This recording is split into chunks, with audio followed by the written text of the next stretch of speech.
Assalamu alaikum достор, мен каналыма қош келіпсіздер. Бүгін сіздер менен аябай дамдуу, жуп-жумшак болуп чыккан дасторконуңуздун көркүн ача турган жана заказга жасап дагы пайда көрсөңүз болот бул рецепт менен. Аябай дамдуу болот жана аябай жуп-жумшак болуп пышат. Бул жерде каймактуу сметаник жана шоколаддуу сметаник болуп, бир камырдан ушундай эки түрлүү пирогду жасап көрсөтүп бермекчимин. Анда видеону сөзсүз түрдө акырына чейин караңыздар. Эң биринчи биздин өлчөп алган унубузга бөлмө температурасындагы ушундай сары майыбызды салып алабыз. Май сөзсүз түрдө комната температурасында болушу керек. Эгер сиз катып турган майды пайдалансаңыз, анда un менен майдын биригиши кыйын болот. Бизге орусча айтканда крошка түрүндө жасашыбыз керек. Un менен май ошондой болуп биригиши керек болот. Колубуздун жардамы менен ушундай кылып экөөнү бириктирип алабыз.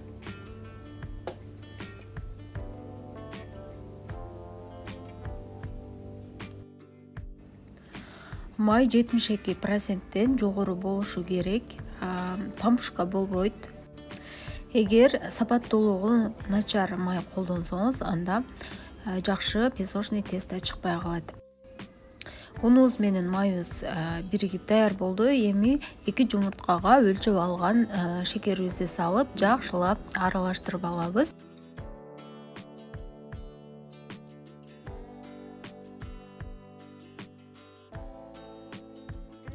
Ундун үстүнө разгрытительди кошобуз 10 грамм.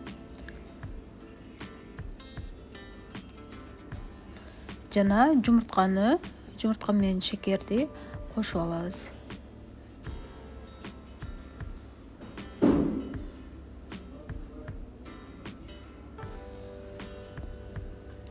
Колубуздун жардамы менен баарын аралаштырып, жумшак камыр илеп алабыз.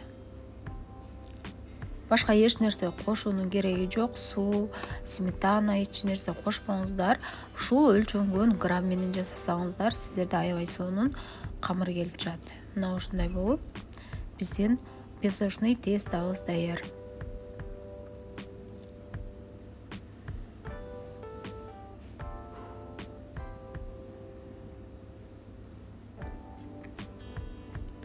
Эми даяр болгон камырды экиге бөлүп алабыз, бирдей кылып. Таразы менен өлчөп дагы бөлсөңүз болот, бирок мен көз өлчөп менен эле бөлүп экиге бөлүп алдым.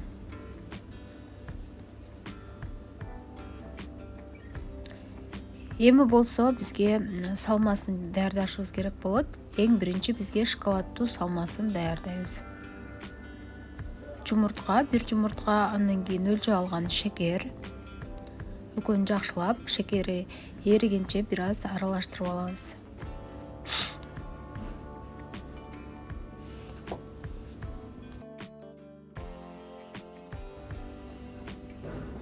Жана сметанабызды кошобуз. Сметана сөзсүз түрдө 20% же 15% болушу керек. Андан аз проценттүү сметананы колдонбойбуз. Жана сөзсүз түрдө сапаты жакшы сметанадан колдонуңуздар, анткени сметананын суюк болсо дагы пирог жакшы болбой калат. Баарын жакшылап бир аралаштырып алабыз.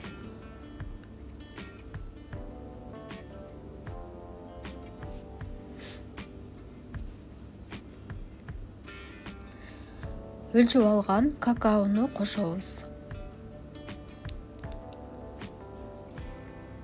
Дагы аралаштырып алабыз.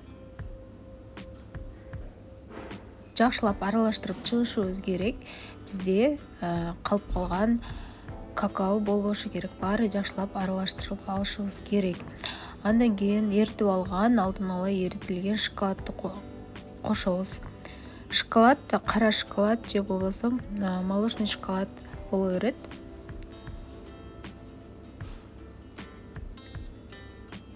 Эми жакшылап шоколадды дагы аралаштырып алабыз. Салмабыз даяр болду. Андан кийин бөлүп алган тестабыздын алып, ушундай кылып формага салып, жана пирогдун формасын чыгарышыбыз керек болот. Камырды колубуз менен акырын жайып чыгабыз. Менде кальцон диаметри 24 диаметрге койдум. Өзүңүздөр каалаган диаметрде жазсаңыздар болот.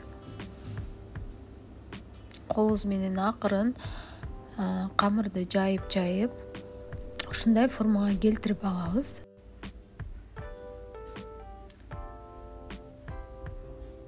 Чекелерин өтө калың кылбайбыз. Астын бир аз калыңыраак, чекелерин жукарак кылып, камырыбызды баарын жайып алабыз. Мына ушундай болуп даяр болду. Эми шоколаддуу салманы куюп алабыз.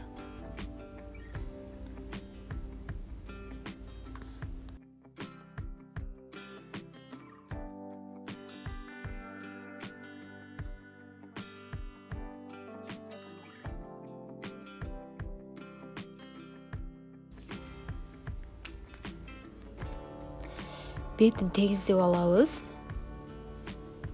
Жана колубуздун жардамы менен чекелерин, узун болуп кеткен жерлерин тегиздеп чыгабыз. Алдын ала кызып турган духовкада 160 градуста 35-40 минутага бышырабыз. Ар кимдин духовкасы ар түрдүү болгондуктан градусту карап өзүңүздөр бышырсаңыздар болот.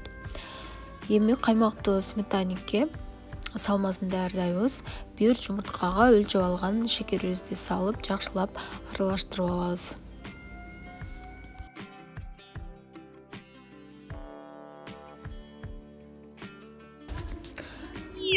Андан кийин сметананы салабыз. Сметана жана айтып өткөндөй 15-20% коюу сметана болушу керек. Сметананы салгандан кийин жакшылап жумуртка менен экөөнү бириктирип жакшылап аралаштырып алабыз. Жана өлчөп алган крахмалды салабыз. Кукурузный крахмал. Бул жерде картофельный крахмал болбойт. Сөз түрдө кукурузный крахмал колдонуңуздар. Бизде каймактуу сметанниктин салмасы даяр. Мына ушундай шоколаддуу сметанниңиз даяр болду. Караңыздар, аябай көрүнүшүнөн эле аябай даамдуу болуп пышканы көрүнүп турат. Эми бир аз муздашын күтөбүз. Жана формадан акырындык менен чекелерин чыгарып алабыз. Ысыгында чечпеңиздер, себеби ысык болуп турганда сынып, же болбосо формасын бузуп алышыңыздар мүмкүн. Бир аз суутуп барып чечебиз.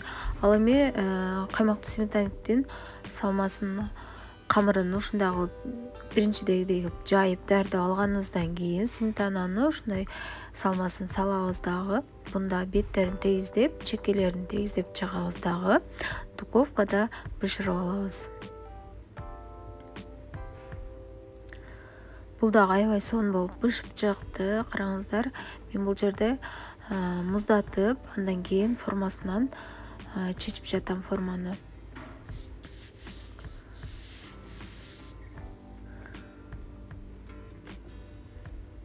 Сөз түрдө бөлмө температурасында 3-4 саат муздатып барып, андан кийин кессеңиздер болот.